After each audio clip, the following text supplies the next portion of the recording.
Testing, testing.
Check, check, 1, 2, check, check, 1, 2, 1, 2, 3.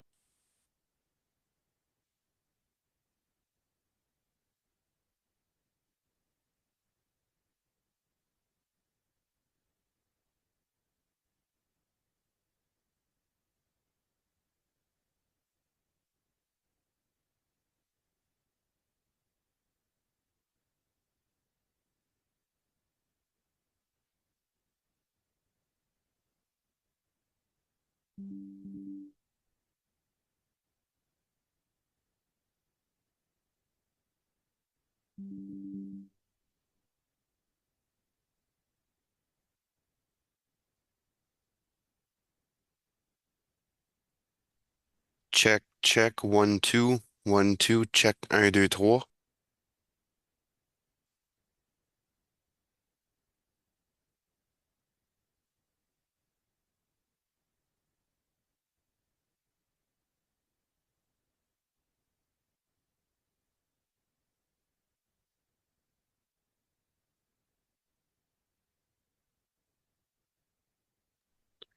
Check, 1, 2, 1, 2, 3. Check, check, 1, 2, 1, 2, 3.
morning, all. I apologize for the delay. We'll get started in a few moments.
Good morning, everyone, and thank you very much for attending the February meeting of the Agriculture and Rural Affairs Committee. Again, I apologize for the slight delay. I'm going to ask the committee coordinator to call the roll, please. Councillor Kitts. Here. Councillor Luloff. Good morning. Councillor Skalski. Here. Vice Chair Kelly. Present. Chair Brown. Here. And Mayor Sutcliffe. Here. You have quorum, Mr. Chair. Thank you very much. This is a public meeting to consider the proposed comprehensive official plan and or zoning bylaw amendments listed as items 8.1, 8.2, and 8.4 on today's agenda. For the items just mentioned, only those specifically identified in the Planning Act who make oral submissions today or written submissions before the amendments are adopted may appeal the matter to the Ontario Land Tribunal. In addition, the applicant may appeal the matter to the Ontario Land Tribunal if council does not adopt an amendment within 90 days of receipt of the application for a zoning bylaw amendment and 120 days for the official plan amendment. To submit written comments on these amendments prior to their consideration by City Council on the 11th of February 2026, please email or call the committee or council coordinator. I'd also like to take the opportunity to welcome Mayor Sutcliffe to the Agriculture and Rural Affairs Committee meeting today. Today is a big day in Ottawa for big city mayors across our country. And instead of being there, the mayor has opted to attend our Rural Affairs Committee meeting. And I believe, Mr. Mayor, you are the first mayor since amalgamation to attend an Agriculture and Rural Affairs Committee meeting. So thank you very much for coming. My pleasure. Are there any declarations of interest? Just that we're all highly interested. Thank you very much. Are the ARAC minutes 30 from Monday, December 1st, 2025, and ARAC minutes 31 from Thursday, December 4th, 2025 confirmed? Confirmed. Thank you very much. We do have a response to an inquiry put forward by Councillor Skalski, item 4.1 on today's agenda. Councillor, would you like to hold that item today? Yes. Okay, so we hold that item and we'll come back to it. Also, we have a Rural Summit update today, and it was listed following the publication of the agenda. And so I believe the Vice Chair has a motion to introduce this item formally on today's agenda. So I'll ask the Vice Chair to read that in, please.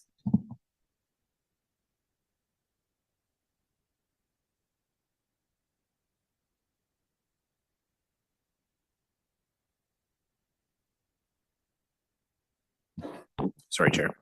Be it resolved that the Agricultural and Rural Affairs Committee consider the addition of the following motion and associated documentation pursuant to subsection 89, subsection 3 of the procedure bylaw, so that it may be considered at the first ARAC meeting of 2026.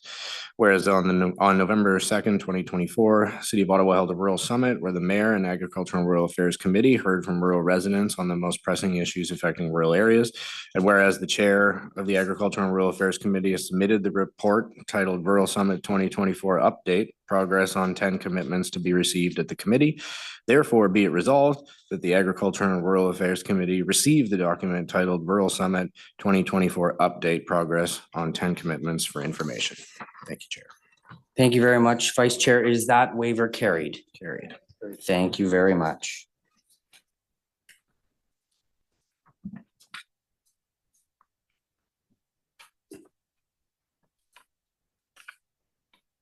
I'll just note that we do have a delegate that has signed up for this item, as it wasn't listed on the agenda. I just want to ensure that Kathy has been added to the meeting and will be promoted when appropriate.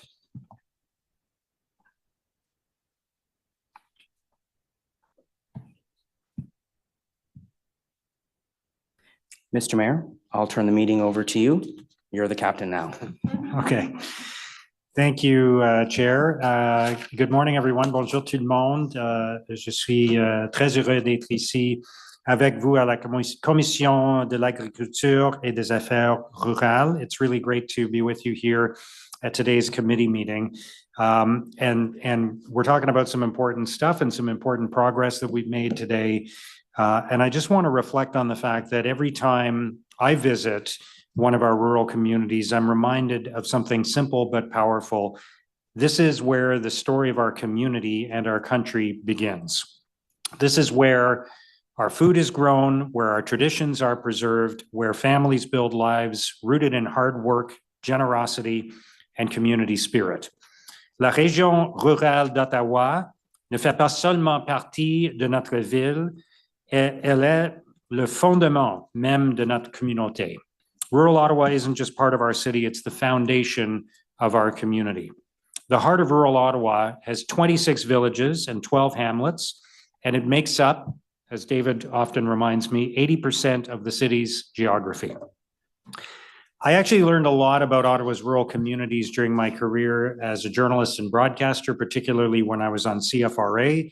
I spent a lot of time speaking with farmers and residents of rural villages. I attended a lot of community events in rural Ottawa, including the agricultural fairs. When I became mayor, I continued to connect with and learn from our rural residents, and I started a series of rural and farm tours. I remember recording a video at John and Louise Hill's dairy farm, in which I said something that I believed then and continue to believe now. We want to make sure, we have to make sure that rural residents feel included in the decisions that shape our city. You deserve to see your priorities reflected in our budgets, our policies, and our long-term planning. And you deserve a city government that recognizes the unique challenges and opportunities of rural life. I feel just as strongly about that today as I did then. Over the past 3 years, we've taken meaningful steps to turn those words into action. Au cours des 3 dernières années, nous avons pris des mesures significatives pour transformer ces paroles en actes. To begin with, we kept our promise to host a rural summit, the first rural summit in Ottawa in more than 15 years. At the summit, we heard a message that was honest, direct, and deeply important. Rural residents told us they wanted to feel included. They wanted to feel respected. They wanted to know that their voices matter just as much as those in any other part of Ottawa. And they want a city government that understands the realities of rural life, not in theory, but in practice. That message stayed with me. I think it stayed with all of us. And it has guided the work that we have done since. One of the clearest commitments we made was to improve ditching and drainage. Rural residents told us that this work is essential, not optional, essential for protecting farmland, for preventing flooding, for maintaining safe roads. We listened. And in the 2025 budget, we delivered on our promise to double the ditching budget to $3.6 million. This is a real investment in rural infrastructure, and it reflects our belief that rural needs must be met with real resources. We also committed to strengthening rural governance. Rural decisions should be shaped by rural voices, and that's why we expanded the mandate of this committee.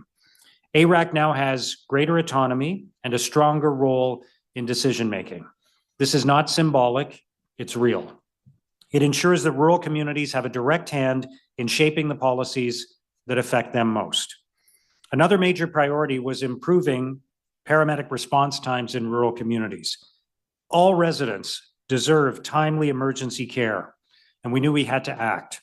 With a new dispatch system and strengthened service coverage, we've already seen an 80% reduction in level 0 events in Ottawa, events where there are no ambulances available. So that means more ambulances are available when people need them. It means better safety and protection for families, and it means rural communities are safer today than they were a year ago or 2 years ago. We're working towards improving paramedic service for rural communities in other ways. In fact, we'll be opening, we hope, a new dispatch center for paramedics in the west end of the city that will have a huge impact on rural communities in the south and west of Ottawa. We also heard that rural perspectives need to be embedded across the entire city government, not just in one department. So now every city department has a dedicated rural affairs lead. This ensures that rural considerations are part of planning, operations, and decision-making right from the very beginning. It's a cultural shift inside City Hall, and it reflects our commitment to treating rural Ottawa as a full and equal partner. There were many other items that emerged from the Rural Summit, and Chair Brown will review and update you on the status of the major commitments that were made at that time. We've done more than just keep our commitments from the Rural Summit, though. We're also moving forward with changes that reflect fairness and common sense. We heard a lot from residents about the so-called rain tax or stormwater charge and how they believe this was soundly unfair. We listened. The stormwater fee itself will be removed from rural tax bills starting in 2027. Instead, the Agricultural and Rural Affairs Committee will oversee a rural roadside ditch maintenance levy and related policy, giving rural leaders more control over the infrastructure that matters most to their communities. This change will result in lower costs for rural residents. And at the next ARAC meeting, we'll be bringing forward a rural economic development strategy, a plan focused on supporting agriculture, strengthening rural main streets, encouraging investment, and making sure that rural Ottawa remains a place where families and businesses can thrive. As you may have heard, the Ottawa Police Service is shifting towards a community policing model, a district model that puts officers directly into neighborhoods, villages, and rural corridors so they can build relationships with the community and respond more effectively to local concerns. This approach ensures a stronger and more consistent police presence in rural areas with officers who understand the community and are visible, accessible, and engaged. These are not small steps. They are meaningful commitments delivered in partnership with rural residents, rural councillors, and rural organizations. And they reflect a simple truth: rural Ottawa matters. But our work isn't finished. The message from rural residents continues to be clear. Respect matters, and one size does not fit all. Being heard matters, and we will keep building a city government that reflects those values in every decision we make. I want to repeat something that I've said many times because it's important. I want every rural resident to feel like they are respected and their voices are being heard. Je veux que chaque résident rural se sentent respectés et écoutés. I want every farmer, every business owner, every volunteer, every community leader, every family to know that their contributions are valued. I want rural communities to be proud of their role in shaping Ottawa's future. Because rural Ottawa is not on the edge of our city. You are the heart of our community. Rural Ottawa is a place of innovation, resilience, and community. It's a place where people look out for one another. It's a place that has earned the full support and respect of your municipal government. Together, we're building a city where every community, urban, suburban, and rural, feels included, supported, and valued. A city where decisions are made with rural voices at the table. A city where rural residents can see their priorities reflected in real action. I want to take a minute to thank my colleagues on this committee, the colleagues who serve on ARAC, who have been doing great work. They've been working hard now for the past 3 years. So Clark, Catherine, Isabel, Matt, and David as chair, thank you for everything that you've done. Thank you for being such great partners on all of these issues and initiatives. Thank you for representing your constituents so effectively and raising your voices around the council table. I think you all know that I support your work, and I'm always available to listen to your ideas on how we can improve life for rural residents. Most of all, I want to thank our rural residents. Thank you for everything you do to preserve the character of our rural communities. It's so vitally important to our community. Thank you for everything you do to contribute to our city. Thank you for your support. Thank you for your trust. Thank you for your commitment to building a stronger Ottawa. And I look forward to continuing to work with all of you. Thank you. Merci beaucoup. Thank you very much, Mr. Mayor. I have a PowerPoint presentation, but I'll deliver my remarks. For most of you who know me, I don't ever write a prepared speech, but I figured today I better to make sure I covered off all my bases. Again, Mr. Mayor, thank you very much for coming out today. I think this is important, and it shows residents that Ottawa is listening and that we certainly do have their back. The 2024 Rural Summit update before you today is about progress and momentum. It is not a finish line. When we convened the Rural Summit in late 2024, we reestablished what had been missing for 15 years. And that was a direct, dedicated forum for rural residents and stakeholders to identify what is working, what is not, and what we must change to ensure rural Ottawa receives fair, practical, and responsive city services and investments. And to start, I want to make sure that I take the opportunity to thank our 10 Rural Summit champions. These were 2 residents from each rural ward who volunteered their time, their passion, and their dedication to rural issues to bringing about the 2024 Rural Summit. We couldn't have done it without them. I know, I believe one of them is in the room today, Mr. Ken Holmes from Ward 5, proud resident of West Carleton. We really couldn't have done it without these volunteers. They were integral to the entire process. They met with us monthly and sometimes more often than that. So I want to take an opportunity to thank them, and I'm sure my colleagues will echo my sentiments later on.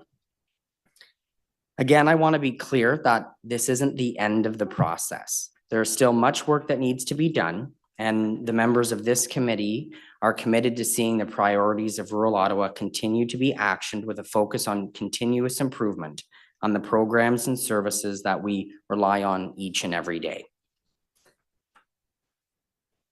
I guess the next slide, please. The first thing I want to talk about here is the work that has come about since the Rural Summit in 2024. And again, my colleagues on ARAC have worked extremely hard over the last year and a bit to ensure that the first 10 commitments came to fruition, and we started working on some of the other commitments based on the feedback that we heard at the Rural Summit. I want to thank Mayor Sutcliffe again for ensuring this would move forward. Vice Chair Kelly, who put the motion forward at the beginning of the term of council to ensure that we would have a rural summit, which was seconded by Mayor Sutcliffe.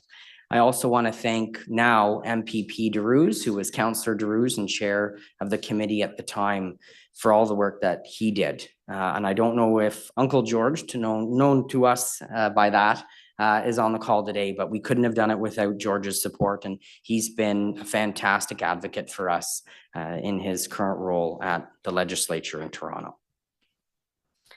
So today I'm reporting on the meaningful progress on most of the commitments that we've made, the ongoing work of the others, and hopefully a clear roadmap for what comes next. And I know the Vice Chair has a motion following the presentation today. The first large commitment that we heard about was ditching and drainage. And I'm pleased to report to residents of rural Ottawa that Council approved the new stormwater management structure, which the Mayor mentioned in his remarks, where we were able to move away from the urban style stormwater management, and we're going to create a dedicated levy for rural ditch maintenance and drainage concerns. We were also able to move cross culverts, the culverts beneath roadways, back to the general levy, so all of Ottawa would be able to share in those expenses because it benefits the entire road network. All of this was shaped by extensive rural input, and it was designed to be fair and better suited to meet our needs. Council also doubled the budget for ditching and drainage maintenance. Again, the Mayor referenced this in his remarks, from 1.8 million to $3.6 million this year, and that will increase next year to $5.6 million. This will support a predictable and measured program so we can see the improvements that we need across rural Ottawa. And as the Mayor referenced, the responsibility and oversight for this program now rests with the Rural Affairs Committee. Next slide, please. On governance and coordination, Council strengthened ARAC's mandate, including its oversight role for rural ditching and the new levy, reinforcing that rural decisions must be shaped by rural voices.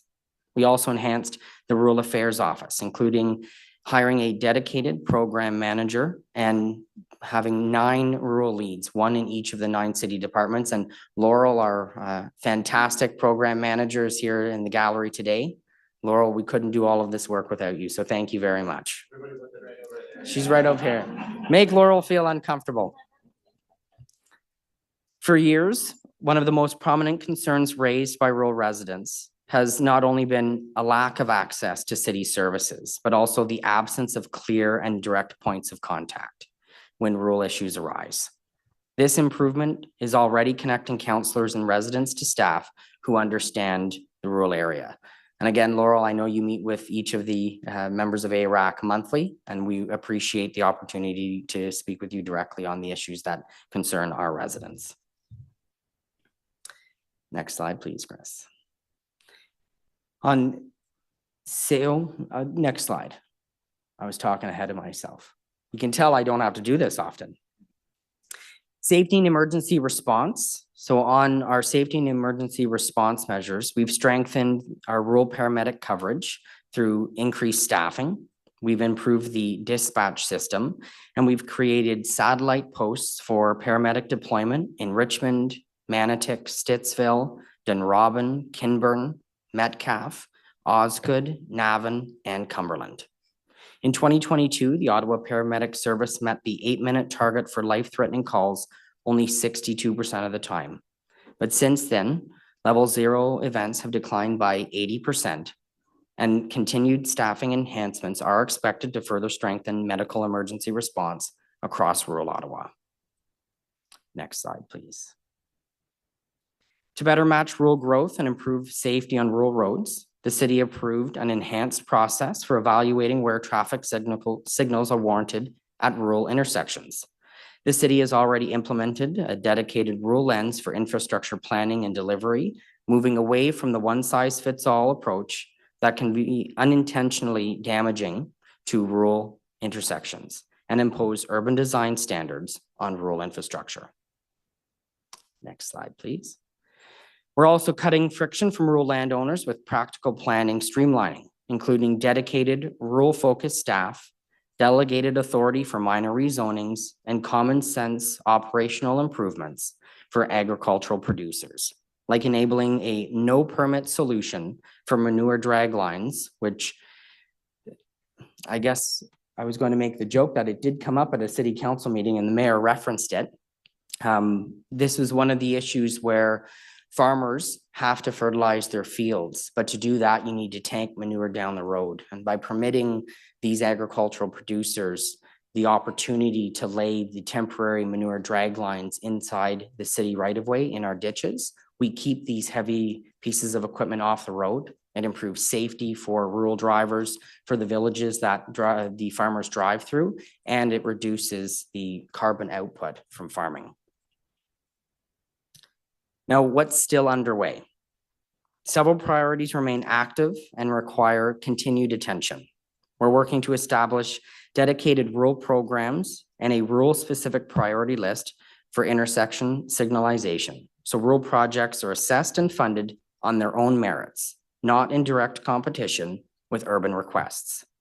We're also developing a balanced rural growth strategy that supports village vitality. And as we secured our provincial recognition for Ottawa as a rural city, this designation restored what we effectively lost at amalgamation. This improves access for not only the city, but our not-for-profit community associations and our villages to provincial grant programs, infrastructure supports, and other aids that support and reflect rural realities. And again, I'd like to take the opportunity to thank Minister Thompson and MPP DeRuse for championing that specific win for us and getting it across the line so quickly last year. ARAC is where we keep this work real, measurable, and accountable. We are starting a conversation and we're staying on it. That is why Mayor Sutcliffe and the team here today have committed to hosting another rural summit within the next few years, with planning underway for the next term of council. Rural residents will not have to wait another 15 years for a dedicated forum to raise their concerns. The updates in this updated document demonstrate a shift away from the one-size-fits-all service delivery and towards solutions that recognize the operational realities of rural roads, farms, villages, and the distance-based response needs that are different for us than urban Ottawa. Rural Ottawa is home to nearly 1,200 farms across approximately 2,200 square kilometers. Rural residents represent approximately 20% of the city's population, largely living in our villages and our small towns. Our job is to ensure they receive services and investments that reflect their realities. Again, this is the beginning of the process, not the end, and I look forward to engaging with you all over the next few months. Thank you very much. Now, before we go to questions or statements by members, I'd like to see if Mrs. Black is online.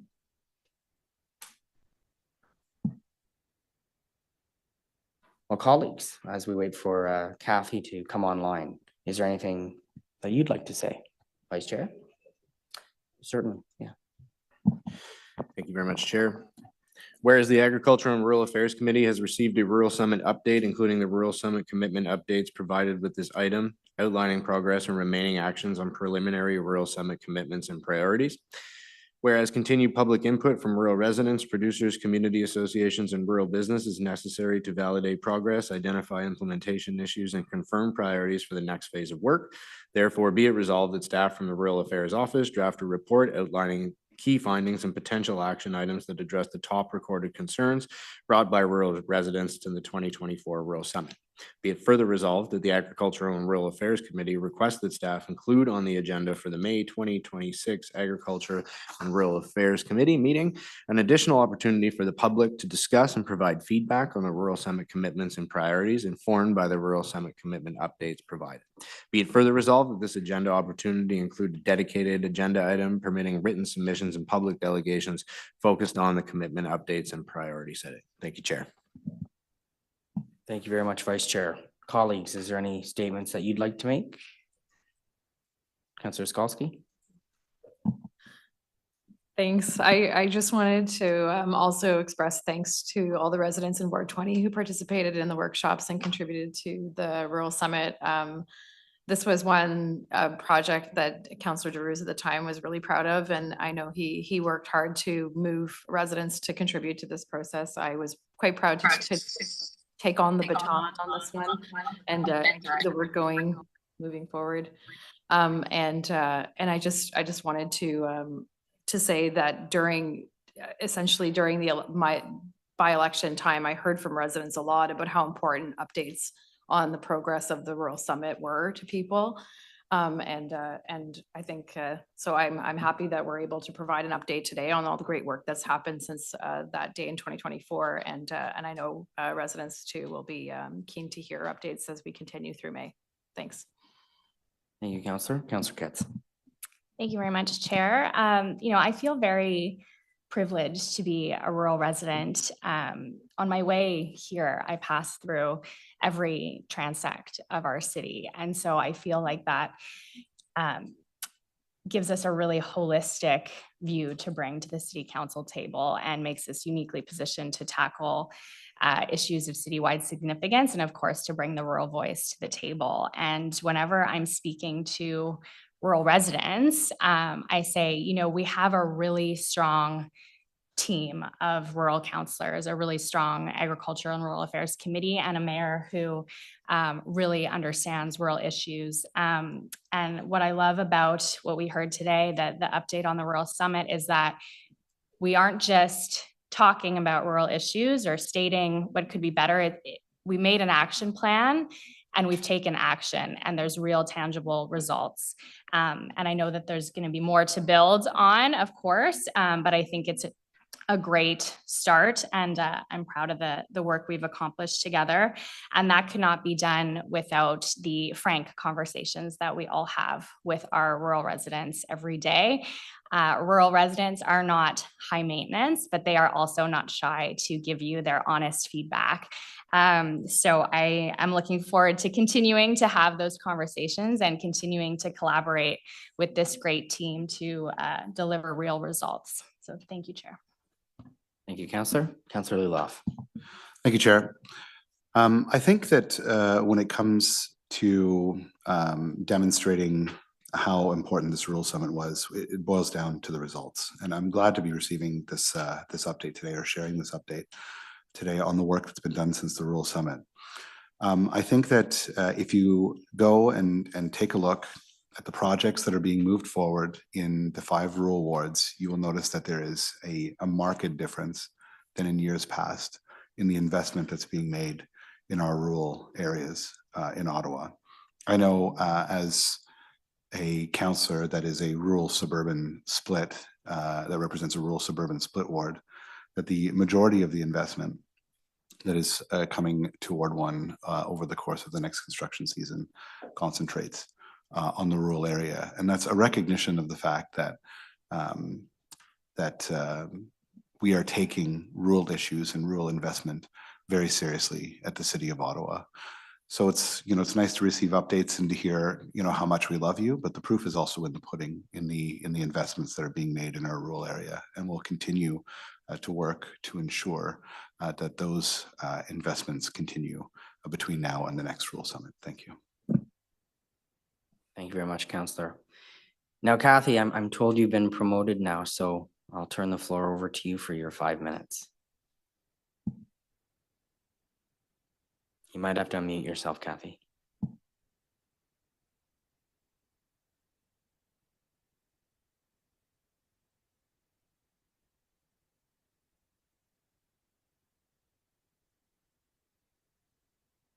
Hi, can you hear me?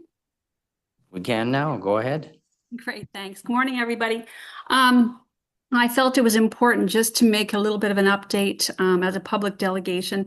Like so many of my rural neighbors, we are unpaid volunteers who are engaged and interested in contributing to our city and our local community where we live, work, and play. The city is fortunate to have such a large army of unpaid volunteers who contribute to their time and their talent for better outcomes.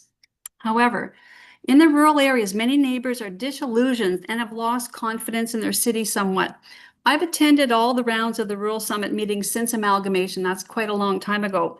Interestingly enough, though, many of the same issues from over 20 years ago are still lingering. Another term of council is slipping by, with the current slate of council soon to be focusing on getting reelected starting in May. And 4 years have gone by, and what have we done? I'd like to share a little bit of history. This goes back to Mayor O'Brien's time in office. During his time in office, we met with him, a group of volunteers, and he assigned his chief of staff and director of liaison to work with us. We organized what we called the rural tour. It was a one-day event, and his chief of staff and director of liaison attended a sampling of rural issues. So we planned a schedule, we organized lunch, and we took the mayor's office around to give them an example of some of the challenges rural residents face. So we visited a funeral home, someone having problems getting permitting, somebody with a coverall shed that they stored their tractor in and permits and this kind of thing. Anyways, the point of me bringing this up was a small group of rural residents organized the tour. We had participation from the mayor's office. He dedicated these 2 resources for the day. We drove around, we had a picnic lunch. It was a real rural event. Anyways, I just wanted to let you know that after we had the rural tour, the next day we delivered to the mayor's office a completed report that outlined what was the issue, what was a potential solution, and we also delivered a set of photos. So we organized a tour, we went on the tour for the day, and the next day we delivered a report to the mayor's office so they could use that to work on to resolve some of the rural issues. So I just wanted to know, what will it take to move the needle forward on some of these rural issues that have been lingering for many years, decades actually? And can we resurrect the rural tour? Can we take you guys on a tour around the area?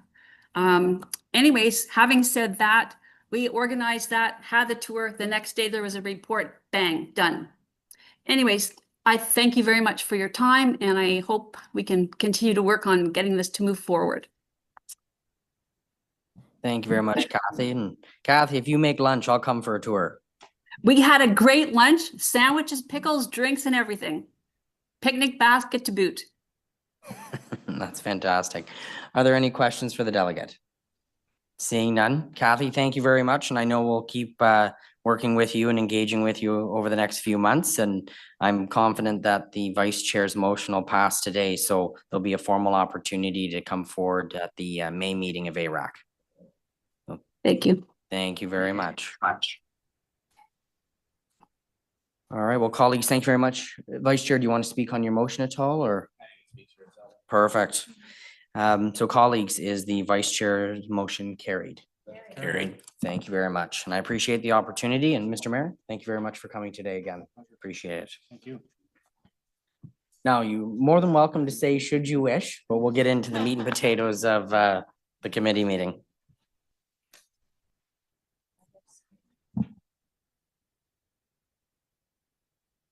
Then, oh, sorry, is the update received? Received. Thank you very much. It's good that I have a bunch of minders up here.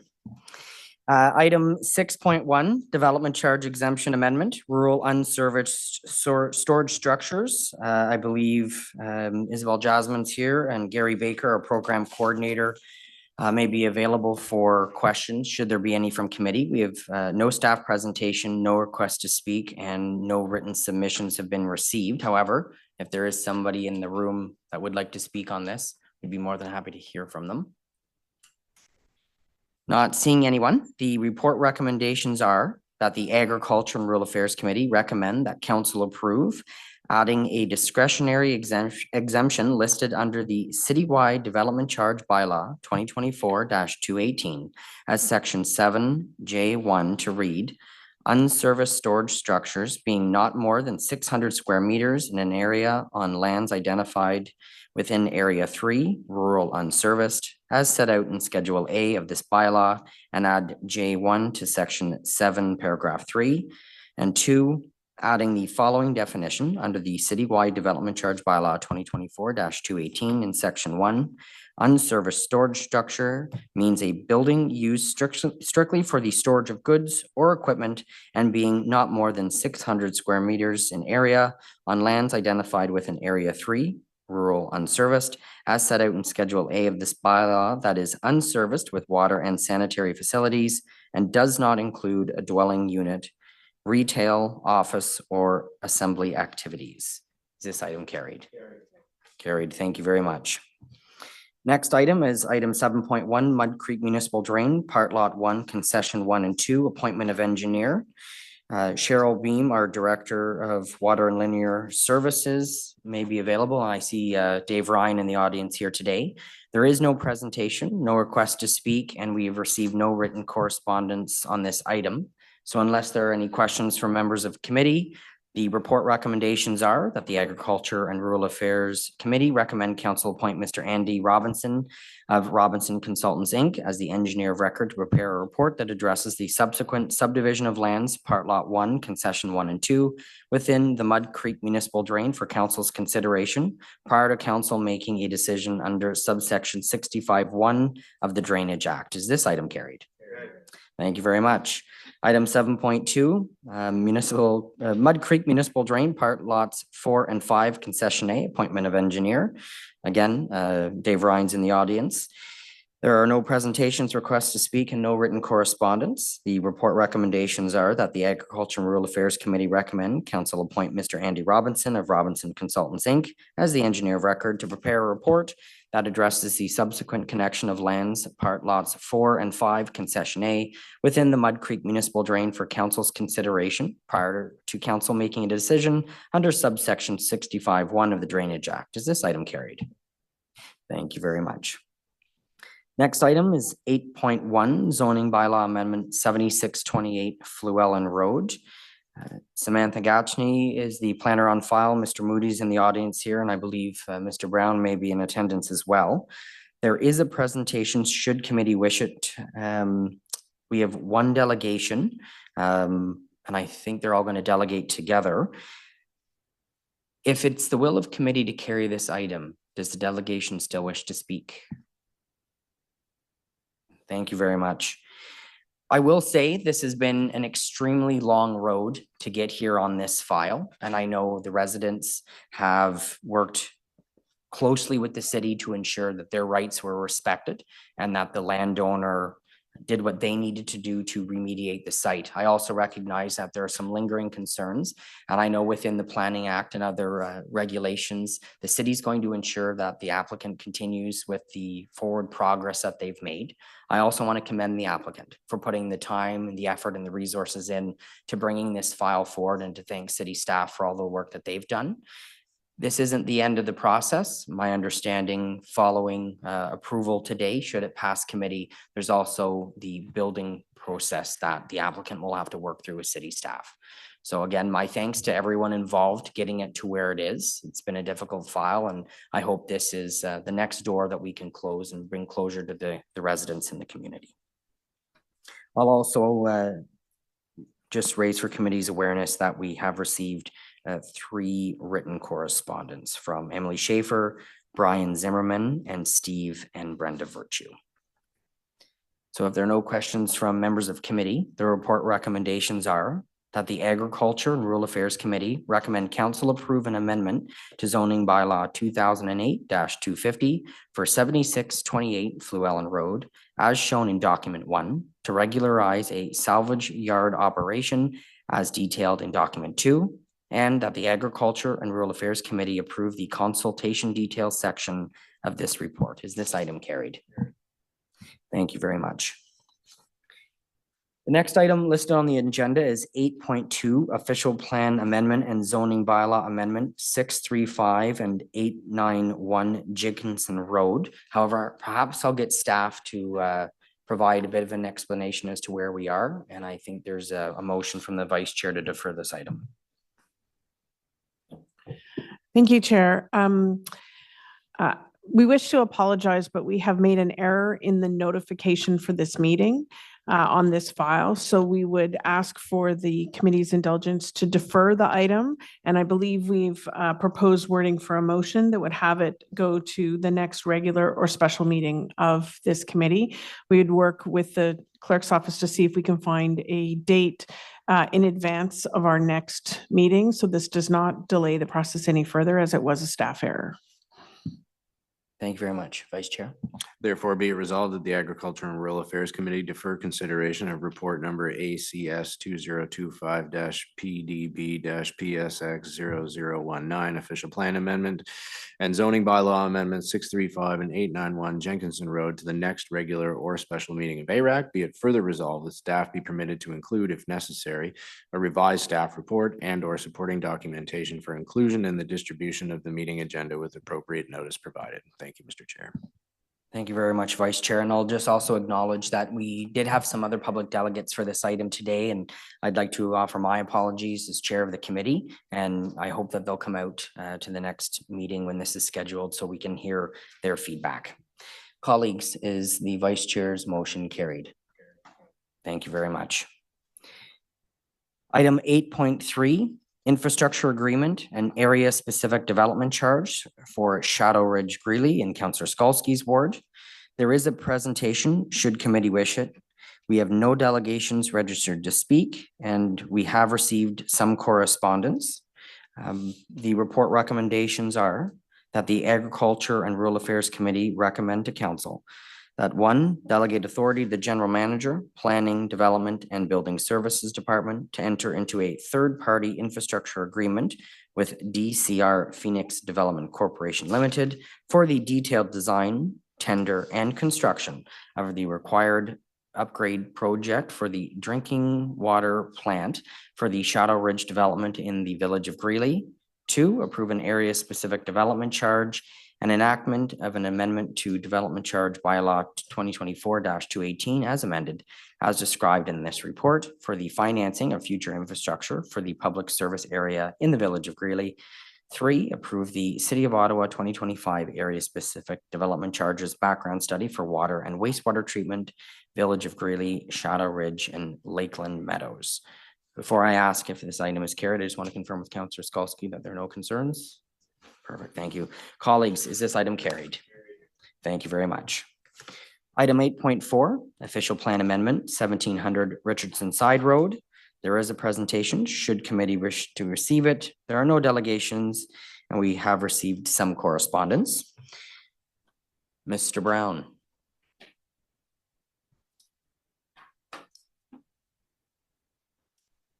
Would you like to provide the presentation to committee? We can certainly, Chair, if you wish us to do so. Colleagues? Yeah, yes, please. Okay, so Planner Gilbert will lead the presentation as they are much more involved in the file than I am.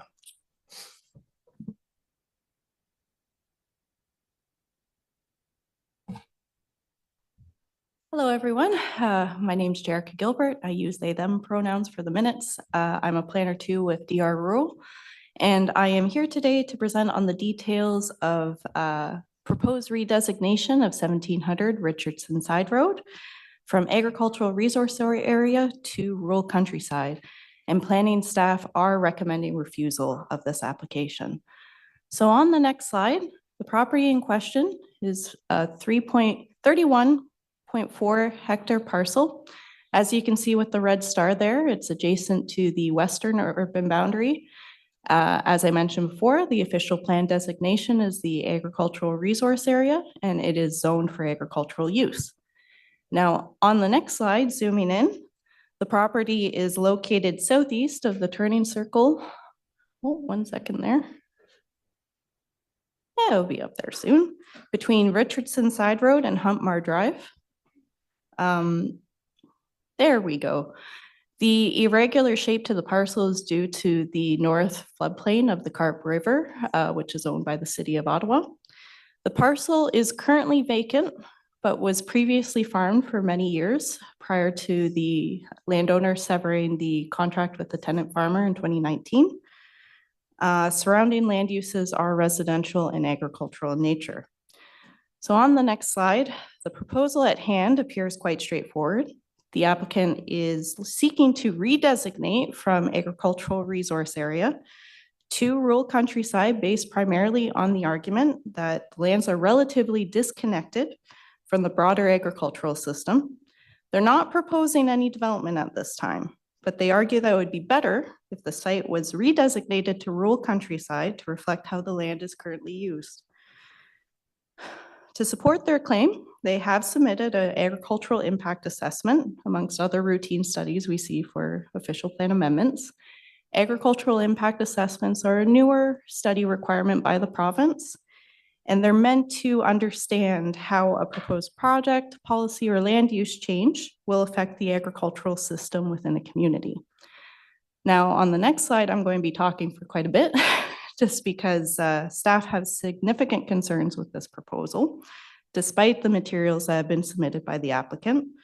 So using the LEAR system, LEAR standing for Land Evaluation and Area Review, the agricultural impact assessment provided by the applicant says that the LEAR score has decreased by 33.77 points from 157.14 in 2016 when they were last evaluated to 123.37 in 2025. The threshold in Ottawa for identifying the agricultural resource area during an official plan review is 125 LEAR points. So we're 1.7 points below now. A large part of this decrease is due to a decrease in what's called the AR1 score, which indicates how much of the parcel is currently being cultivated for agricultural production. It's down 30 points since the landowner has not been farming the lands. And the agricultural impact assessment does note that the property is made up of class 2 and class 3 soils, which is a key criteria under the provincial planning statement for identifying prime agricultural land.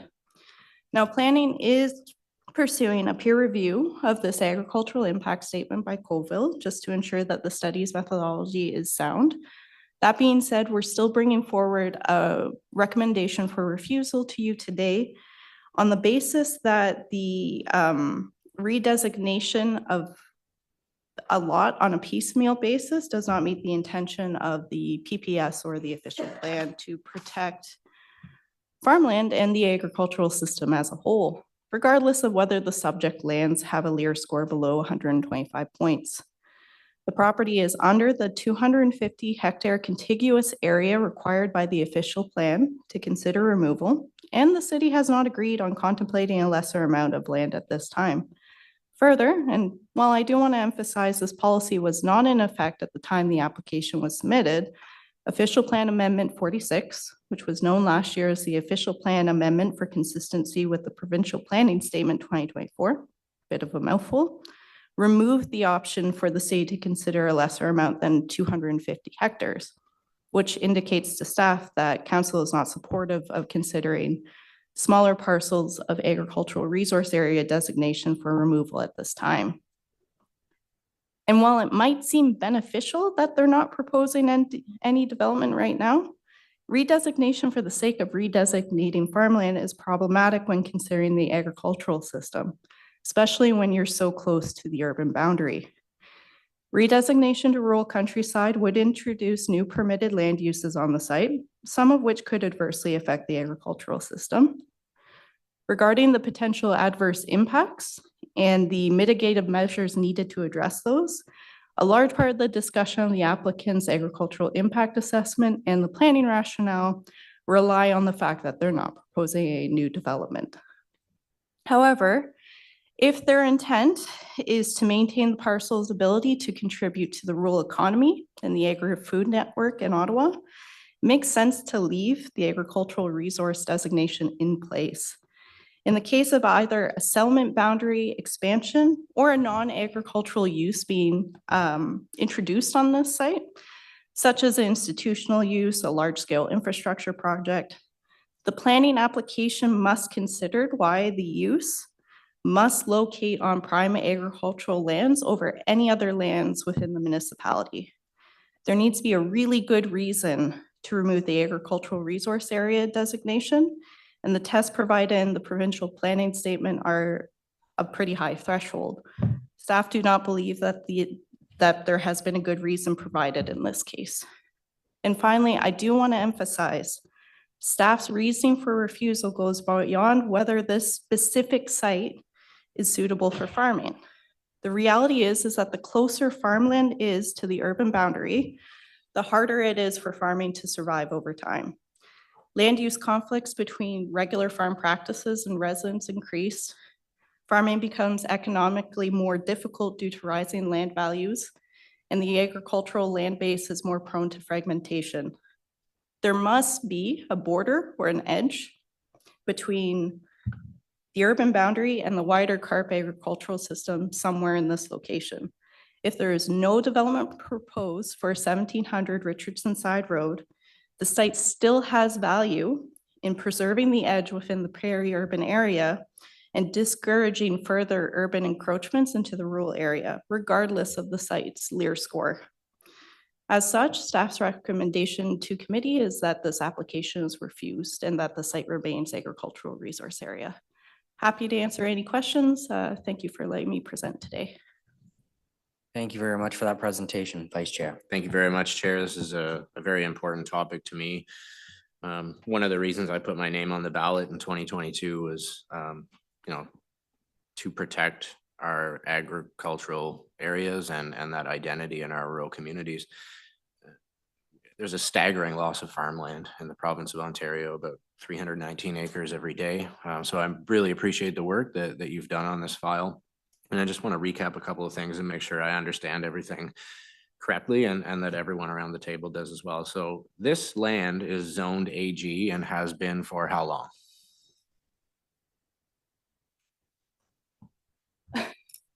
I think it has been definitely since the last zoning bylaw, and I would say since pre-amalgamation. So and a long time. A very long time, So yes. safe to say that when the current applicant bought this land or current landowner purchased it, that they would have been fully aware that this is AG land.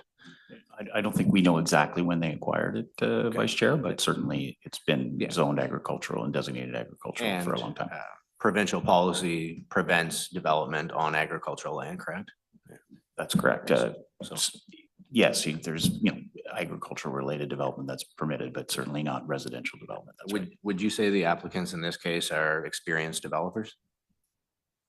Yes, So would have known that this land can't be developed at the Yes. time of purchase. Okay, just wanted to make sure that. And you had mentioned that one of their arguments was that it's disconnected from the greater agricultural system. I drive through here all the time and I might not have it exactly correct, but it's my understanding that, one side is Arcadia development in Ward 4. The property we're talking about lands in Ward 5 and is AG. And then on the, I'm not sure, I think it would be the south side. Anyway, one of the sides has there's ag land surrounding this area and on the other side of Richardson Side Road, correct? Yes. Okay, so yes. not removed from the greater agricultural system in the area. Is it to the best of your knowledge, is it the current landowner that terminated the contract or relationship with the farmer that was farming this land? I believe it's either the planning rationale or the agricultural impact assessment. It is said that the landowner, this current landowner terminated the contract, yes. And one of the arguments that they've used in terms of the reduction in the Lear score is that the land's not currently being farmed. Yes, that is a weighted factor in the Lear evaluation system. Well, Yeah. quite an argument. Okay, so I think this is obvious that this should be a no, and I appreciate the work that you've done. I hope that my colleagues will support the recommendation as well. I think this is how it happens. Like I said, I drive through this all the time. When that sign went up for a change in zoning, it wasn't very long that I saw for sale signs on the other side of the road for that ag land. And so you can see how they chip away at the boundary and ag land at the periphery of the rural areas. And we need to find a way to stop that. And I know almost all of my ARAC colleagues were at the Rural Ontario Municipal Association, where we sat down with Minister Jones, the Minister of Agriculture for the province of Ontario, and talked about this very thing. So I want to thank you guys for the work that you've done, and urge my colleagues to support the recommendation. And you know, maybe a message to the developers is don't buy ag land and then expect to be able to develop it. Thank you very much. Thank you very much, Vice Chair, and well said. And thank you very much for the presentation. It was well outlined, and I think it helps the public and committee follow along in the process. So thank you very much. Well done. Colleagues, are there any other questions for our planners? The report recommendations are that the Agriculture and Rural Affairs Committee recommend council refuse an amendment to the City of Ottawa's official plan for 1700 Richardson Side Road as shown in document 1, and that the Agriculture and Rural Affairs Committee approve the consultation details section of this report. Is this item carried? Carried. Thank you very much. Item 9.1, status update, Agriculture and Rural Affairs Committee inquiries and motions for the period ending 27 January 2026. Is this item received? Received. Thank you very much. Now, before we move on, perhaps we can go back up. Councillor Skalski, I think there's a motion for us to discuss the rural crossing guards. And I want to make sure you get an opportunity to discuss that. And so there is a motion. Vice Chair, I believe you're going to move that one. Thank you. Thank you very much, Chair. Be it resolved that the Agriculture and Rural Affairs Committee allow discussion of the following item for consideration by committee at today's meeting pursuant to subsection 89, subsection 4 of the procedure bylaw, being bylaw number 2022-410, to allow for questions for staff. Thank you very much. Thank you, Vice Chair. Colleagues, is that motion carried? Carried. Thank you very much. Councillor Skalski. Thank you. Thank you, Chair. And thanks to the staff who have worked hard to prepare this inquiry. The response. So the context for this inquiry is that there's a community that I have in my ward that has challenges having their kids cross the street to actually get to the school. The residents are looking for solutions, and they have been assessed multiple times on the adult school crossing guard program that the City of Ottawa administers. And they have not been successful in meeting the warrants. So the questions that I had put forward were asking about the warrant criteria and how exactly we determine what schools are or qualify, and how we then distribute funding to pay for these schools. So I do have some follow-up questions. I will start with, I guess there's no presentation on the report, so this is, I'll just get right into the questions that I had. Yeah, come on down.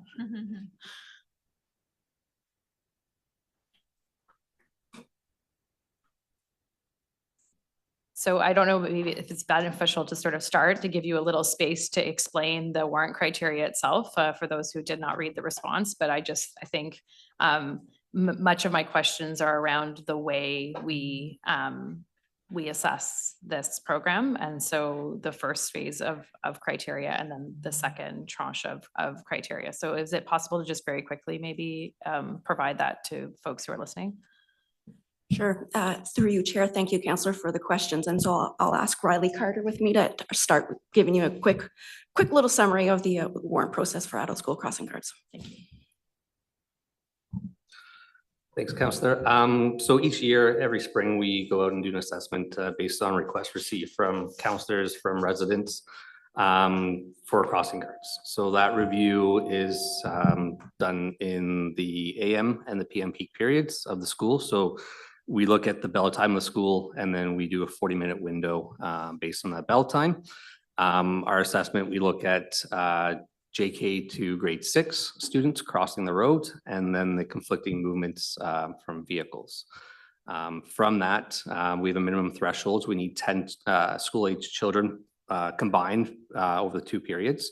And then we also apply, depending on the location, an exposure index value, and then, or a gap study that we also look at. And if warranted, we typically fund about 10 locations per year. And then if we have more locations than funding available, we do a ranking system to prioritize the most the most risk for children. Can you explain how the exposure index is calculated? Yep. So the exposure index value is a function of both the kids crossing a certain leg of the intersection and the conflicting vehicle movements. So essentially, children times vehicles. We count trucks as 2 vehicles, and that gives us the exposure value for that leg of the intersection. So we count in the morning and then the PM peak, and we pick the highest of the 2 values. So I think one of the things that I've heard from folks is that you don't have a lot of kids crossing the road if you don't think the road is safe. So it's a bit of a chicken or an egg situation where you're not going to necessarily get a lot of kids using the space, and parents won't send their kids that way. But nonetheless, if you can just help me. So if there was 10 kids crossing the street, what would be the exposure value? How many cars would have to cross to actually meet that criteria? So there's 2 different. So there's for an always stop control, and there's also for a signalized intersection. For always stop control, for 10 children, you need 350 vehicles. So part of the, thank you for that, Riley. Part of the question was asking about it, whether we had ever done a jurisdictional analysis and asked other municipalities whether, how exactly the warrant program works for them. I know that you only got responses back from some urban cities, but I'm wondering if you could just explain whether or not other municipalities use different warrant criteria, specifically if they have lower minimums for pedestrian or vehicle volumes. So when we received the inquiry, we did a survey through the Road Safety Committee of Ontario. We received, I believe, 12 responses from various municipalities. All the responding municipalities use a very similar system to the City of Ottawa, so a pedestrian count and then either exposure or a gap study. Many of the responding municipalities reference the Ontario Traffic Council School Crossing Guard Guide, which the City of Ottawa also follows. From that, no municipalities had any unique warrant criteria. If anything, the City of Ottawa's values or requirements are much lower than across the province. So we require 10 children. There's some municipalities are 50 children, for example. Okay. So when I was looking at the answer, I understood that both the exposure criteria and the gap studies are really there to determine the level of risk for crossing that intersection. And so those numbers are used to decide how essentially to rank how risky an intersection is compared to another intersection. Is that a fair way of understanding what those assessments do? Like when we're looking across the whole City of Ottawa? Yes, the exposure index is a commonly used tool in the transportation industry. So in our context, it's for crossing guards. Transport Canada uses it for at grade crossing. So when to determine to have a separated grade crossing versus at grade. The exposure index is it's an apples to apples comparison. So it just looks at the value for the number of children and then the number of vehicles and the resultant number. So it focuses on interaction and risk. Typically, the higher your exposure index value, the greater the probability of a collision or interaction occurring.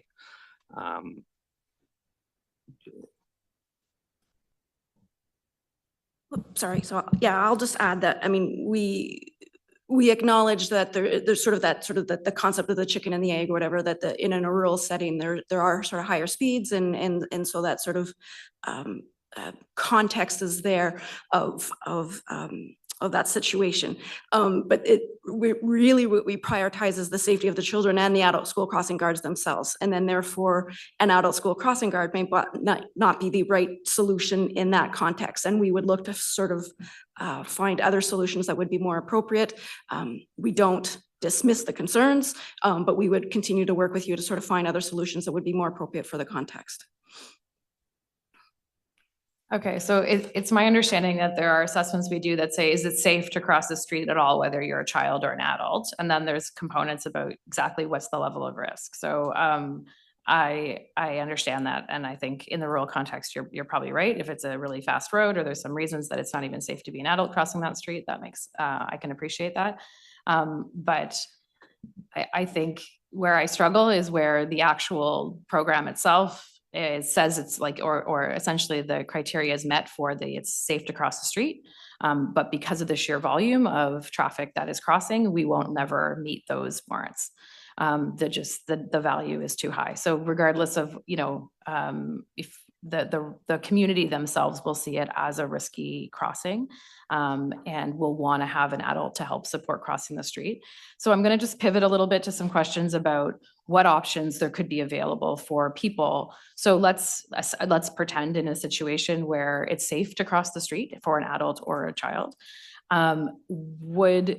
Is there an option for essentially to not have the funded option for the city to pay for a crossing guard, but let's say the school determines that they'd still like an adult to assist? Is that an option? And is there, that's the first question. Is that even an option? So in the context of sort of having a volunteer to sort of, so they, while good intentioned, we really, for those school crossing guards, we really want them to sort of have that level of consistency and that there's somebody there, every day, every school day, all weather conditions. And then so a volunteer model doesn't necessarily work well for those kind of sort of circumstances.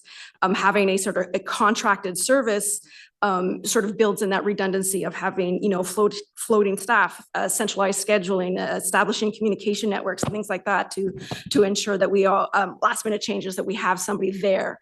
And then so we don't have that's why the city has sort of based our model on sort of a staffed model.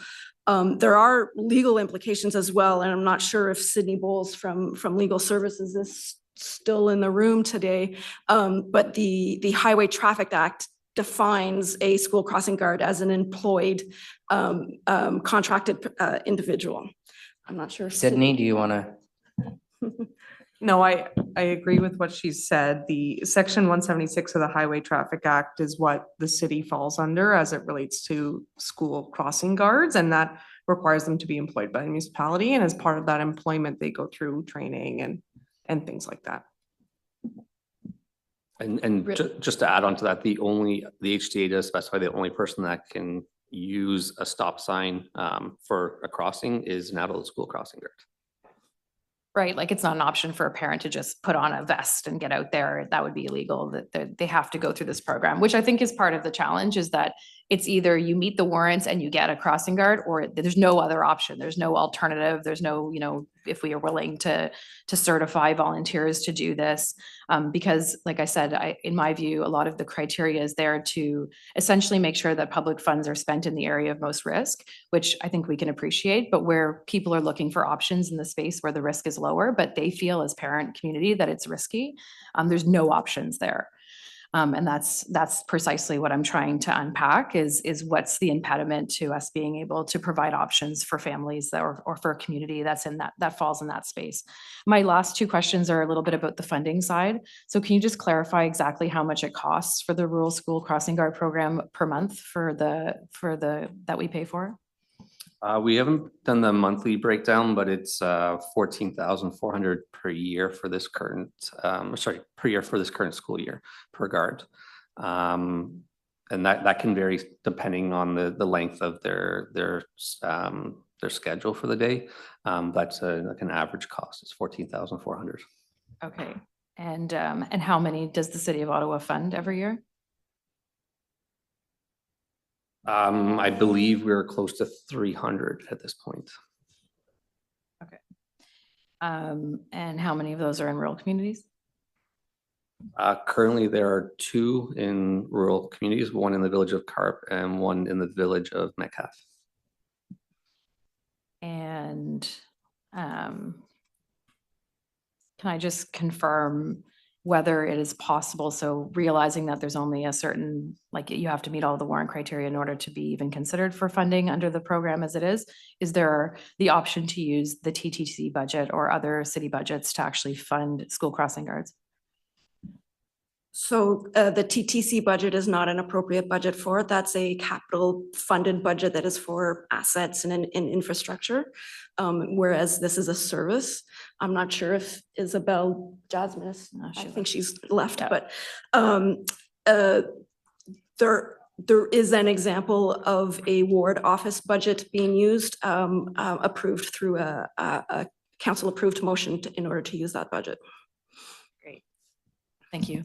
Thanks to both of you for this. Appreciate it. Thank you, colleagues, for entertaining these questions. Appreciate it. Well, thank you very much. And I think it's a valuable opportunity to kind of flesh out some of these challenges and the rural inequity. So thank you very much, Councillor. Thank you very much, staff. There are no in-camera items.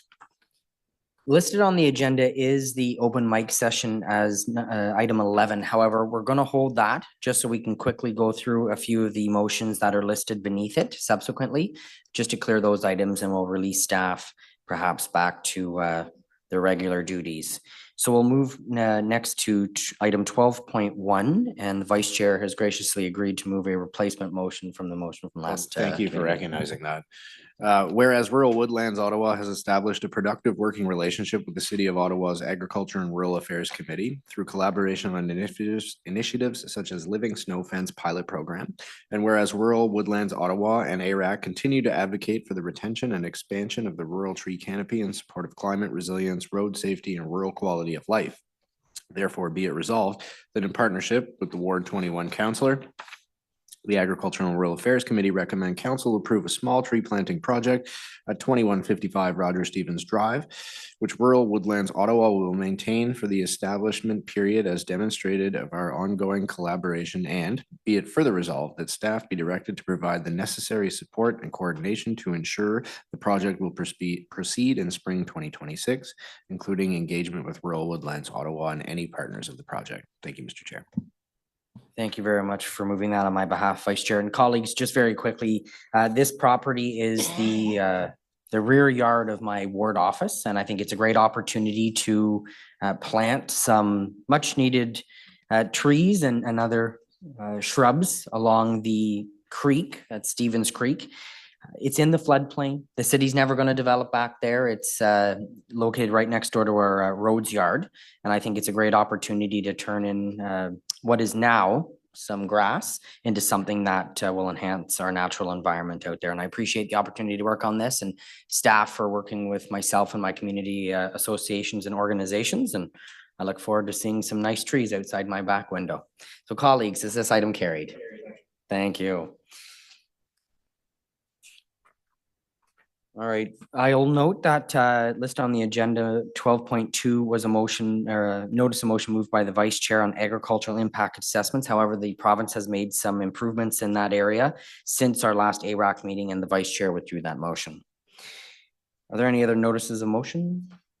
Seeing none. Are there any inquiries? Seeing none. That we're coming to that one next. So listed under other business, the vice chair again has graciously agreed to read in a very lengthy motion, and I'll save your voice and perhaps just do the operative clauses. Therefore be it resolved. There's only one of those, so let's do this. Therefore, be it resolved that the Agriculture and Rural Affairs Committee recommend council approve that the municipal concurrence for the proposed antenna system at 8230 Bleaks Road be extended by 24 months, lapsing on November 3rd, 2026. Thank you. And just a waiver to add that to the agenda for today. That the rules of procedure be waived. Thank you, carried. Thank you very much. Just a little bit of background on this. This is non-contentious. The applicant lapsed their time for this project, and instead of making them restart the process and paying a few $1,000s, we have the opportunity just to extend the timeline and carry forward with the project, which as the ward councillor would be my preference. So is the motion carried? Thank you very much.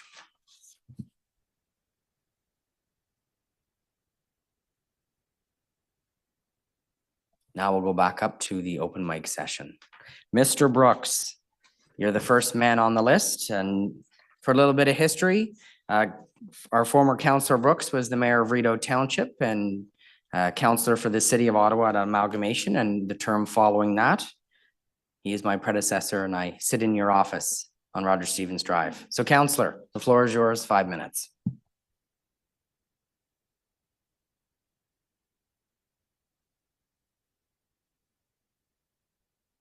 Yeah, forgot about that.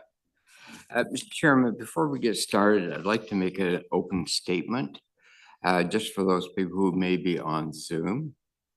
And it's very quick. Mr. Chairman and committee members, prior to my presentation, allow me to state the following for those who may be on Zoom. First, I met with Chairman Councillor Brown to discuss the full presentation, which you're going to see in a moment. And we discussed part 1, the city bylaws, part 2, Ontario Regulation 41-24, and the MVCA policies. 2, due to the 5-minute rule, only the city bylaw slides will be presented. 3rd, committee members and ex officio members were provided with a full presentation well in advance of this meeting for comment. And hopefully you got the packages. Good, you're shaking your heads. As of today, I've received no comments or inquiries. The presentation that you're going to see is an informal presentation to test the ARAC support for the by a show of hands. And there's one correction in the presentation I'd like to make first. And if you have the presentation, if you turn to page 8 of the presentation, point 3, the word northern should be crossed out and southern should be put in there. That was my error.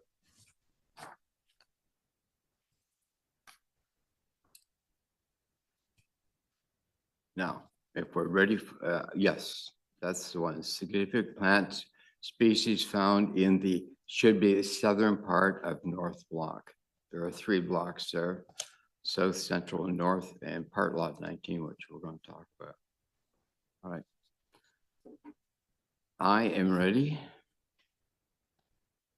And we're, slide number 1 is page 2. Now, are you going to be able to keep up with me on this? Because I only have 5 minutes, so it's going to be quick. When is 5 minutes going to be up there? Is there, when do we get started here? No, I want 5 minutes. Let's go, Councillor. Slide 1, part at page 2, that the committee support in principle the owners of part lot 19, concession 5's request for a site-specific minor variance to the city's bylaw 2008-250, section 59. Slide 2, page 5, the city's official plan, section 4.1.7.9, dealing with the new legal access in core areas of natural heritage system. Based on the studies of defined core area, fringe area, and biosphere reserve. Slide 3, page 6, the experts weigh in determining core areas. Ken Harris, MNR manager. The principal focus of the Constant Bay Sand Hills ANSI is the higher, drier open area. Daniel Brunton, botanist, did a thorough EIS on part lot 19, concession 5. The Smith property is the outer limits.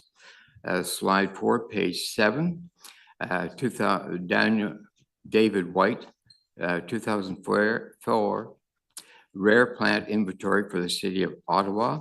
Notes North Block has limited suitable habitat and also few device areas and few sites of important plants. And you can see on slide 5, page 8, the south and central blocks are the core areas. Part lot 19 is in the fringe area. This is one map of 3 for David White. Slide 6, page 9.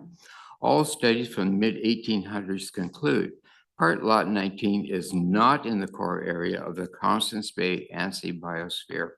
The slide you're looking at shows north boundary fire break is not adjacent to the Smith property. Slide 7, page 10. Section 59, dealing with the improved public street. Clyde Street, there is no 30-centimeter reserve block between Clyde Street and Park Lot 19. The width of Clyde Street is 20 meters, 66 feet, similar to the travel portion of Bayview Drive. That street has been gravelled by the municipality at one point in time. It is not posted as not a through, unmaintained, unopened, or used at your own risk. And the residents and the tourists use that street all year round. Slide 8, page 12, section 183, 184, EP3 does permit one detached dwelling on a lot fronting a public street. Based on the aforementioned analysis, it is reasonable to consider Clyde Street as an improved street based on the placement of gravel and the present past daily use by residents and tourists all year round. Slide 9, page 13, section 59. A building is generally required to have frontage on to a public street. However, the Committee of Adjustment can grant variances and exceptions to this rule. Amendments have been considered and approved over time. Slide 10, page 19, summary. The legal intent of the plan subdivision was to allow 3 access points onto Park Lot 19. Number 2, Thornton Forest is a very active recreational area. Many use Clyde Street as an access point to cross over Park Lot 19 into the forest area. Point 3, it is reasonable for Clyde Street to be used by the owners of Park Lot 19 as an access point to a new single-family residence built above the 100-year flood standard. Slide 11, page 20. One more minute. Pardon? 1 minute. Okay, sorry. The private lane as an extension to Clyde Street is a reasonable request. Point 5 is self-explanatory. Redefining reasonableness as redefined by the Supreme Court of Canada versus Daviloff, 2019 states, the majority of the Supreme Court judges said that the default standard for review should be reasonableness. This means the court has to look at whether the decision is reasonable. Supreme Court of Canada, case law in brief.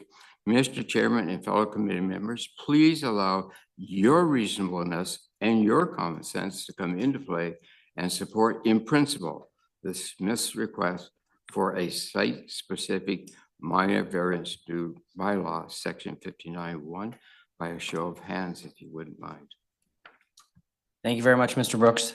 We can't take any unofficial votes here, but what I can say is I was the beneficiary of the more in-depth presentation and explanation. And it, to me, sounds quite reasonable, and I'm sure your client will be served well at the Committee of Adjustment. Is the date been set yet? Yes, we will bring forth a formal request. Thank you very much. I'm not seeing any questions from my colleagues, so thank you very much for coming out. Mr. Holmes. No stranger to this committee. And I don't know if Jerry's coming up with you, or we're all friendly here. Jerry, you can come up.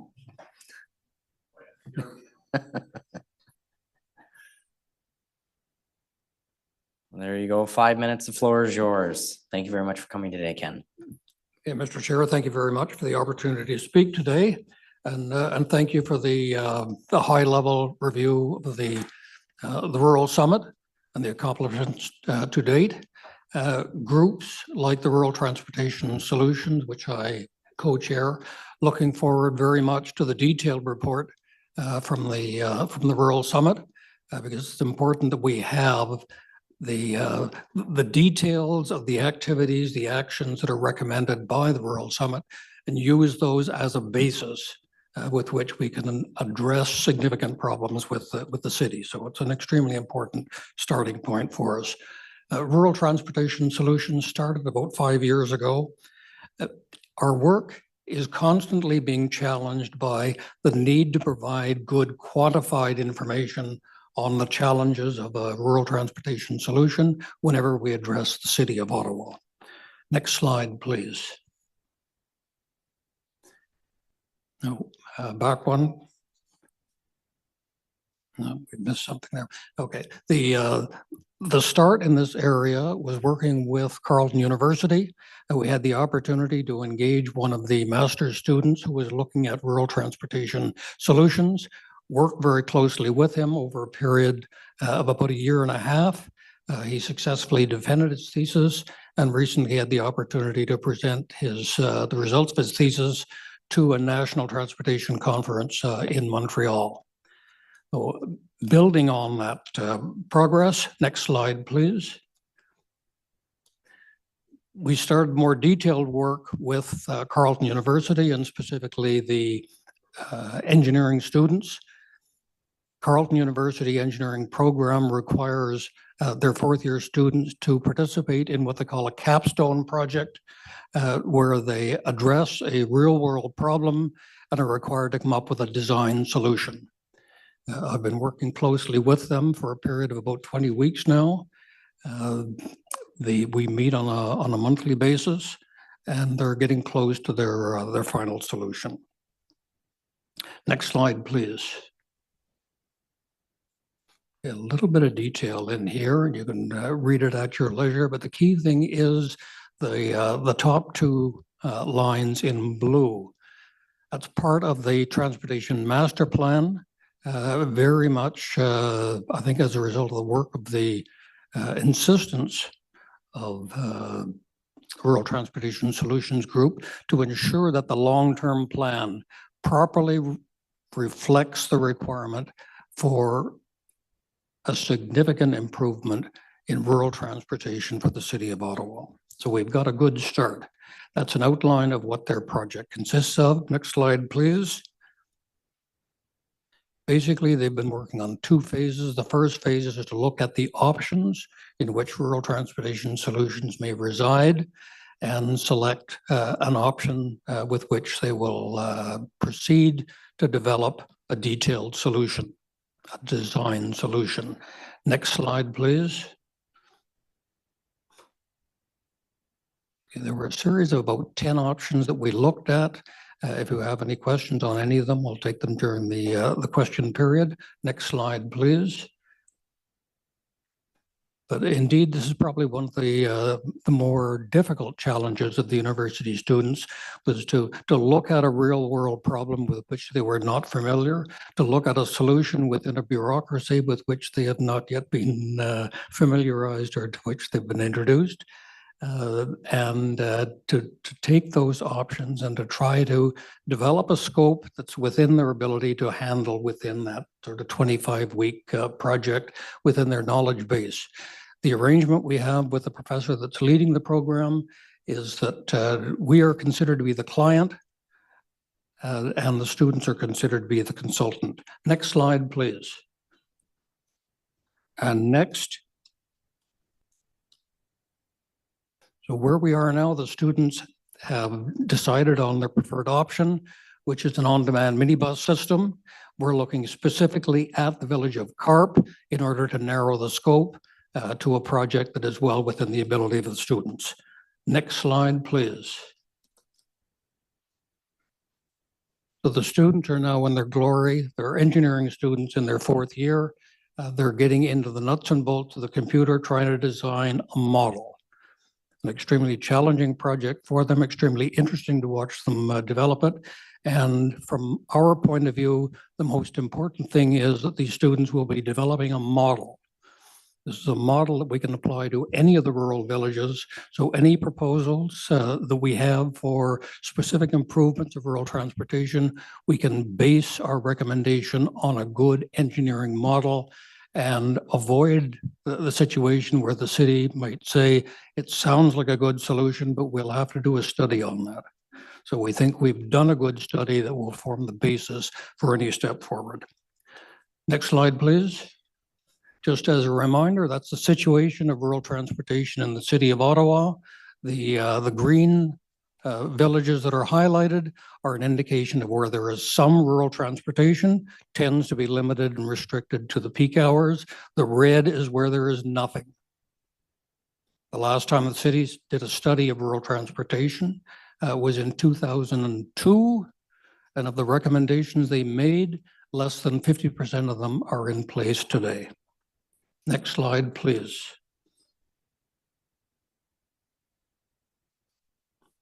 Students are participating in something similar to what you would recognize as a high school science lab. All of the engineering students are gathering together on the 9th of March to present the results of their study. I'll be sending specific invitations to all the counselors to attend it. But if you're interested in rural transportation, that's an opportunity to meet students who are proposing a very workable design solution to meet our challenges. Thank you very much. Thank you very much, Ken. I'll let the vice chair go first. Thank you very much, Ken, for your presentation. As always, it was engaging and thoughtfully put together. I'm curious if you could expand a little bit on why on demand was selected as the preferred method or approach. I think that does mirror what OC Transpo is doing now in Blackburn Hamlet, maybe. I know there is a successful pilot has been completed, so it does look like on-demand service works in rural areas. Can you explain why that's better than having a regular route or a couple routes throughout the day? One of the challenges that any municipality with a rural area faces is that the population not only is small, but it's distributed. The demand in the rural area optimistically is about 5% of the transportation requirements, compared to the broader goal in the city, which tends now to be in the 16 or 17%. So it's difficult to develop an economical model based on a large bus traveling on a fixed route with fixed timings. Municipalities basically across the world are identifying that the solution is in a much more flexible system. The flexibility can be totally flexible, i.e. operating with varied time requests and various routes, or a mid-channel, a midway solution uses fixed routes and varied timings. That tends to be the approach that the municipalities are looking at now. Fix the route, vary the timings depending upon the demand. And say that's the process. That's the stage that the students are at now, trying to optimize a solution, handling on-demand requirements. Some of which may come in a day before, some may come in 45 minutes before the time, and getting the computer to come up with the economical solution as to when to run that particular route. Thank you very much, and I just want to thank you for choosing an amazing village to do your pilot project. Much appreciated. Thank you, Chair. You're not biased at all. Yeah. Councillor Luloff. It's a pretty okay village. Pretty okay. How does the model that you're looking at compare to other models when it comes to the pricing of the service? I can imagine that a flexible model would require a flexible investment, obviously from the municipality. I mean, if you go for 2 or 3 weeks and there's only 1 or 2 calls, I can imagine that you're still paying for the driver's time, you're still paying for the maintenance and the operation of the equipment, you're still paying for gas for, I'm assuming that this driver is probably going to get cold if it's the middle of winter, so he's probably sitting somewhere idling. So I'm just wondering if there's a major difference between the cost to run an on-demand service that's a little more loosey-goosey with the routes as compared to a service that has a fixed route with fixed timing. I think one of the basic areas that the students are looking at is quite a wide range of take-up in the provision of rural transportation solutions, starting as low as 2% of the population. So the Transportation Master Plan identifies that the current use is about 2.5%. They're projecting maybe 3%, but the origin destination studies are not very good at projections. They're just measuring. I think one of the solutions in the rural area is to build in maximum flexibility. One of the options that we are certainly looking at as rural transportation solutions is to consider the most appropriate way to engage private industry in a solution, whether it's an entirely private venture, whether it's a public-private venture.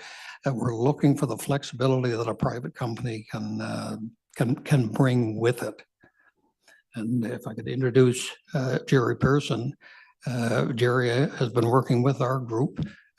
Jerry has a proposal, working on several proposals, different wards, and also complete sort of city worldwide view at solutions that can be introduced.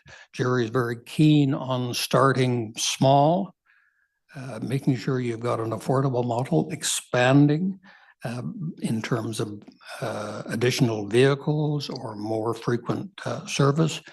But flexibility is one of the strengths of private industry. It's not particularly a strength of a bureaucracy. So we're looking forward to the proposals that he's going to be making.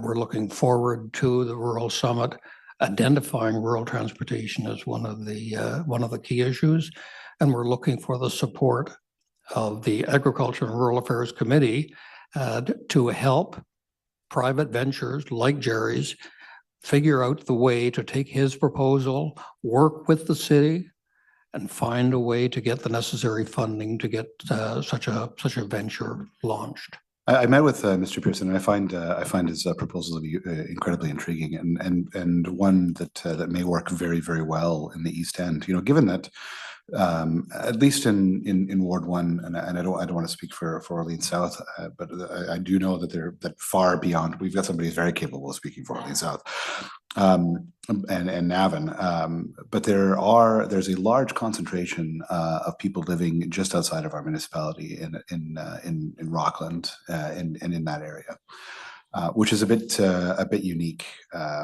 as far as a rural community in Ottawa goes, having another municipality that has a large semi-urban center so close to us. And so I appreciate the work that Mr. Pearson's doing when it comes to engaging this other municipality as well, because it would make a heck of a lot more sense to have an agreement with that municipality as well. If they're going to be traveling through, say, Cumberland Village, it would make sense that we have stops as well, or that we have options as well. So the critical mass of people that are coming in to work in the rural area, not necessarily our rural area, are coming in from Rockland and through the city of Ottawa and hopefully heading to the LRT. What we want to do is be able to maximize the amount of parking spaces that we have at the LRT terminus for Ottawa residents. What I greatly fear is that we open up line 1 and there's not enough spaces at the terminus, you know, after 7:30 a.m. because everybody from Rockland has filled up those spaces. So people drive down there, want to park and ride and hop on the train, but there are no spaces left. I think what Mr. Pearson's offering here is a solution to that problem as well, because if you've got, you know, a $3 shuttle in from Rockland, well, why would I get in my car at all? I'd hop on the shuttle and then get dropped off right at the train station and head all the way in. Heck of a lot more convenient. I can work on the bus, I can work on the train, you know, check up on my emails, and it would. I think that this is something that needs to be investigated further, and I really appreciate the work that you're doing, because it could make a very, very big difference, especially as we're waiting with bated breath the opening of that line 1 extension. So thanks for your work. Yeah, the solutions in different areas of rural Ottawa can be quite different. The East End is certainly different, with a tremendous population that needs to get downtown, as opposed to the West End, where the majority, more than 50% of the population transportation needs are fairly short distance getting into Canada, sort of staying primarily in the West area. And if we're looking for a good example, we don't have to look very far. Look at North Grenville that has recently introduced a transportation solution based on 3 components. One of the components is to get people from the Kemptville area to the nearest node of OC Transpo as quickly and as efficiently as possible. And another is to serve their rural area to get those residents into sort of downtown Merrickville. And then the third is within Merrickville itself as a village, have a commuter system somewhat similar to what they're developing in Pembroke. So there are varying solutions, and again, it requires a very flexible approach to providing the particular solution for that particular geographical area.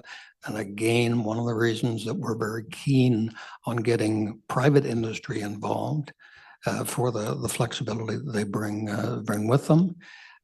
We also need to look at, if we're talking about getting people from outside the city boundaries into the city, we've got to do a relook at that rural partnership program that we had. That was the basis of a lot of the solutions that were identified in the 2002 OC Transpo study.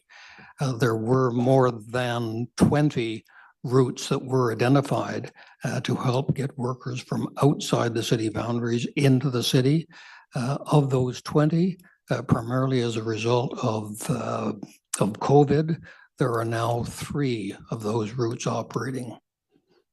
So a lot of the solutions that were presented in 2002 no longer exist because that rural partnership scheme basically has collapsed. I do also want to recognize that it's not just about moving people in to work as well, right? I mean, we do have in many, not all, as you pointed out rightly on your map, in many of our rural villages, on peak service that doesn't work for people that either are of an age that they don't drive anymore or don't wish to use a vehicle. The reality of many of our rural villages is that they're aging faster than some of our suburban and more urban areas, as well as people move out of the hustle and the bustle of the city in their retirement. And it's important to recognize that these people need to be able to get around too.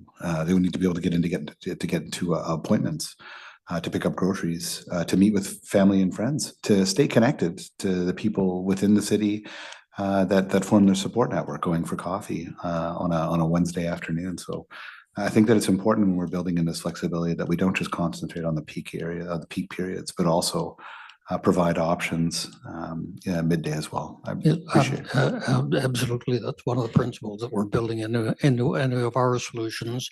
It's probably worth noting the city's current emphasis on the concept of a naturally occurring retirement community and all of the challenges they will have in those areas. Within the list of some 28 retirement communities that have been identified, 6 of them are in the rural area. And of those 6, 2 of them are in a ward that shall remain unnamed that has absolutely no OC Transpo service. We're talking specifically about the villages of Carp and the villages of Constance Bay, both of which have been identified by the city as naturally occurring retirement communities. So how are we going to adequately support those communities and their desire to maintain a social life and a need to travel to medical appointments and a need and a desire to age comfortably, safely in place? Now, I know Councillor Kitts and Councillor Skalski both have questions for you. So we'll go to Councillor Kitts and then Skalski. Thank you, Chair. So when I was first elected, I brought forward the idea of on-demand transit for rural areas with much enthusiasm to OC Transpo, and my enthusiasm was quickly dampened by the realities of the cost. So, some of the I guess elements that would go into that Councillor Luloff already mentioned. So I just wanted to say I'm really interested in the next iteration as you continue to work through this on the costing and to like an affordable model. because, you know, with the distance, with the number of residents that might access this, that seems to be the piece. I mean, we did have a successful pilot in Blackburn Hamlet. So I think the model is there, but when we're talking about the rural areas, what seems to be the reluctancy to look at that is the cost that would be associated to that for the city, but for the user as well. So I just wanted to say, I'm really looking forward to sort of what you can put together on that. We were certainly encouraged to see the pilot project that was conducted in Blackburn Hamlet. We had been hoping for some fairly detailed recommendations coming out of the report, and there really are not any strong recommendations, strong lessons learned from that. The situation was different in that it's basically a suburban solution, not a rural solution. But we will be proceeding with vigor with the city that is purchasing, I believe, 10 minibuses in budget 2026, and I think that is directly related to their understanding of the success of the Blackburn Hamlet solution. So hopefully we'll be able to get them to apply some of those 10 buses to pilot projects in rural Ottawa. Mm-hmm. And I agree with what you say in terms of, you know, different solutions for different areas, for different villages. I think Cumberland Village, as Councillor Luloff was saying, would be another great example because of the proximity to the LRT. That would not be the same for Navan or Sarsfield. So I do think that sort of customized approach based on distance is also something that I think is very wise. Thanks. Councillor Skalski. Thanks, and thanks for this. I'm always thinking about what possible options could exist, and I think this is, I'm happy that you're working with the Carleton students. I just wanted to share that the geography, so sort of picking up on the point that Catherine just raised, the geography of rural Ottawa, we did recently look at how the city of Ottawa could do busing for one particular event was for the Metcalfe Fair. And we had looked at how long it would take to just within our own ward to bring people to the fair and back and make it a reasonable trip for folks. And what we thought could be like, oh, well, this could just be a milk run. We'll just do it like a, you know, once loop around and get you to the fair. Once we really got down and looked at it, it ended up being 3 routes that we would have to do to make it a reasonable trip for people just within the ward traveling itself. So essentially that tripled the cost immediately for the number of fleet that we would actually need to be hiring to do this particular service. And this was just for a 1-day event. So it's not lost on me that there's a fleet component and how big you would have to actually, how many buses you would need to make it a reasonable trip for folks. My question to you is whether that is part of the engineering work that they're doing, is determining exactly what number of buses you would need to, and if there's any parameters or guidelines about, you know, how long that trip could be at its maximum for it to be reasonable for folks. Again, I invite you to attend the. Yeah, I will. I'll be there. The presentation, but certainly one of the early lessons the students have learned is the big challenge, the difference in challenges between serving all 28 of the villages and all 12 of the hamlets, compared to looking at the requirement to get the largest number of people from the larger villages into the nearest OC Transpo or LRT node. And that certainly is that's the focus of the students' work so far, how to get people from CARP into about 50% of them need to get to an LRT or an OC Transpo node. That's their focus. Their design tools have got the flexibility that you can put any parameters in there that you're looking for, which is one of the beauties of any future work. You can change your projection as to what percentage of the transportation needs might be satisfied by rural transportation solutions, by a public transit or public-private partnership transit, and also looking at the difference in need between those working people in particular that need to get into OC Transport or LRT, and the other component of the population that needs to get around the rural area or to the nearest village in order to look after their daily needs, whether it's grocery, whether it's recreation, whether it's socialization, whether it's a doctor's visit. So there are many different requirements, and the tools that they're developing will allow counselors and community groups who have an interest to input what they consider to be their unique requirements into the tool to see what sort of solution is being recommended. Thank you very much, Vice Chair.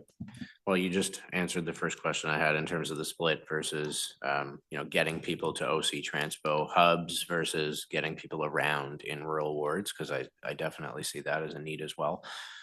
So appreciate hearing from you on that. The second and last question or point that I'll make on this matter is just supporting rural businesses.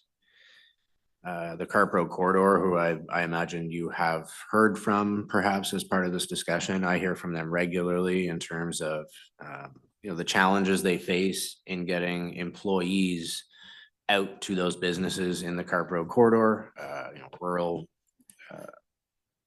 logistics and light industrial. A lot of those jobs are fairly mid-level, which are they're needed, and that's great, but a lot of the times those folks potentially can't afford a car or all the maintenance costs that would go along with getting yourself out to the CarPro corridor every day. Is there a potential solution here in terms of this on-demand service that might be able to serve that need, or would that be a completely different conversation? It's a bit of a different conversation, but the conversations have already started. I know Jerry and Roddy have been talking about the unique requirements to support the CarPro corridor, and how the solution can be quite different from the more generalized one of getting residents from CARP into Moody. So it's a different problem, likely with different solutions, because they're much more focused. I'm looking forward to, you may see me back again next month at the March meeting, when you're going to be looking at rural economic development. Because transportation, as Roddy will tell you, is such an important part of his ability to develop a vibrant industrial community in the CARP Road corridor. But I know Jerry and Roddy have already had some discussions.